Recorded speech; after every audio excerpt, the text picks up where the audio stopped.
இதில் தானியங்கி transmission, disk மற்றும் ட்ரம் பிரேக் வகைகள், விசாலமான 21 லிட்டர் இருக்கைக்கு அடியில் சேமிப்பு வசதி மற்றும் நம்பகமான SMG தொடக்க அமைப்பு ஆகியவை அடங்கும்.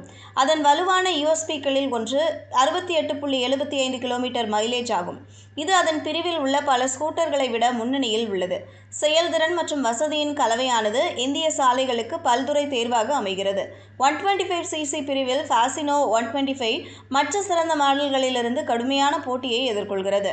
அதன் முக்கிய போட்டியாளர்களில் Honda Activa 125, Suzuki Access 125, TVS Jupiter 125 மற்றும் ஹீரோ மாஸ்ட்ரோ எட்ஜ் 125 ஆகியவை அடங்கும். இருப்பினும் அதன் தனித்துவமான ஸ்டைலிங், சுத்திகரிக்கப்பட்ட இயந்திரம் மற்றும் எரிபொருள் திறன் ஆகியவற்றுடன் யமஹாவின் புதிய ஃபாசினோ சந்தையில் ஒரு வலுவான போட்டியாளராக தனித்து நிற்கிறது. இதுபோன்ற செய்திகளை தெரிந்து கொள்ள செய்தி புனலுடன் இணைந்திருங்கள்.